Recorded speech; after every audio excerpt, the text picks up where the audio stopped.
To bring Azmat Khan into the conversation, you've done investigative pieces on the situation in Afghanistan. Hearing President Trump last night, it's clear that this war will not end in his term in office. And your sense of what that means for Afghanistan right now? Well, he repeated a refrain we've heard time and again about both the wars in Iraq and in Afghanistan, and it was this idea that because the U.S. withdrew hastily, in his view, that the Taliban was able to gain power, that ISIS was able to gain power. Right now, the Taliban controls 40%. It either controls or retains significant influence in 40% of the country. But to attribute that to a hasty withdrawal is something that's been done in the past and hasn't actually added up. So if you think back to Obama's troop surge back in 2010, to Afghanistan specifically, what was often said was that putting troops in Iraq rather than Afghanistan was the reason why the Taliban was able to take power. So they committed more than 100,000 troops to the country. And you're essentially hearing the exact same argument you heard then. We need more troops. We can't withdraw too hastily. You're seeing the exact same arguments being made again. And so the question now is, what's different? What's different is this time there's no timetable for withdrawal, what President Trump justified as not wanting to broadcast what America's intentions are. There is also no delineation of the exact number of troops, at least not in his speech last night. The third difference is what seems to be a perceived shift in the approach towards Pakistan. And it's interesting here because we've been talking about how generals have really played a role in this policy, but there is a civilian component. There's certainly a National Security Council component that I see in the policy he articulated last night. And that's specifically his deputy assistant, the director for South and Central Asia at the National Security Council, Lisa Curtis, who has advocated continuously for a shift in the approach to Pakistan.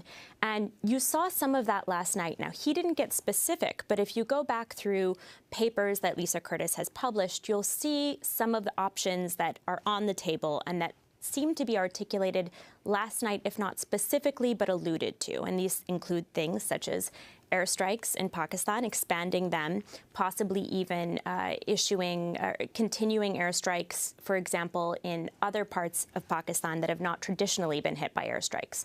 So, for example, going after the Quetta Shura, having airstrikes in this area of Balochistan, an area that has really only had one airstrike by the United States, which was killing the former head of the Taliban, the Afghan Taliban, Mullah Mansour. So there are some differences when it comes to Pakistan, potential differences, but more or less this is the same argument we've heard time and again.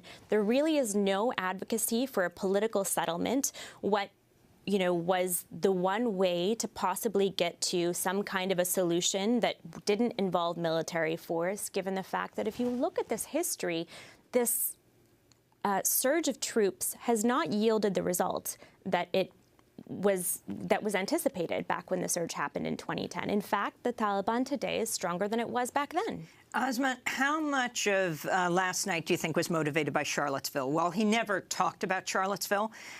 Clearly his worst week ever.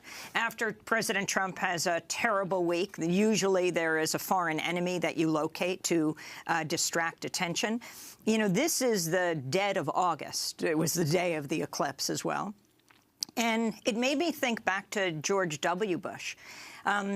When it was asked why they weren't pushing for more war with Iraq right before the Iraq War in the summer, his chief of staff, Andrew Card, GM executive, said famously, you don't roll out a new product in August. Well, this is August. And yet he clearly needed to distract attention to the catastrophe of last week, to his fundamentally saying that in Charlottesville, the people were legal who were the neo-Nazis and white supremacists. They were a permanent rally, and the violence was on both sides, and the massive condemnation he got, including from across the board as generals. It's telling that nobody was expecting this at this time, and that's one indicator. Another indicator is the fact that he deviated from the way he'd normally deliver his speeches. He stuck to a script. He read off a teleprompter. That tells you that this was an effort to shift from his traditional ways of communicating with the American public, that he was giving in to possible advisors and others who've told him, listen, we need you to sound more presidential, because it was a deviation from the norm. I can't speculate as to how specific it was that this Afghanistan articulation was specifically that, but there are definitely indicators that suggest that's what happened here. August is a dead month. You're absolutely right. Well, we're going to leave it at that now. We'll see what happens tonight when President Trump heads to Phoenix. Who knows? Maybe he'll read from a teleprompter, but this is supposed to be a kind of campaign-style rally at the Phoenix Convention Center with massive protest expected outside, and who knows, maybe inside. And we'll see whether he also pardons the former sheriff, Arpaio. Azmat Khan, I want to thank you for being with us, award-winning investigative journalist, Future of War Fellow at New America. She's reported extensively from Afghanistan. Her 2015 investigation into U.S.-funded schools in Afghanistan was headlined, Ghost Students, Ghost Teachers, Ghost Schools. And Matthew Hoh, thanks for joining us, Senior Fellow with the Center for International Policy. 2009, resigned from the State Department in protest of the Obama escalation of war in Afghanistan. Prior to that, he served in Iraq and Afghanistan, including time as a Marine Corps company commander in Anbar province in Iraq. This is Democracy Now! When we come back, the man Steve Bannon called just before he was ousted. We'll speak with Bob Kuttner of the American Prospect. Stay with us.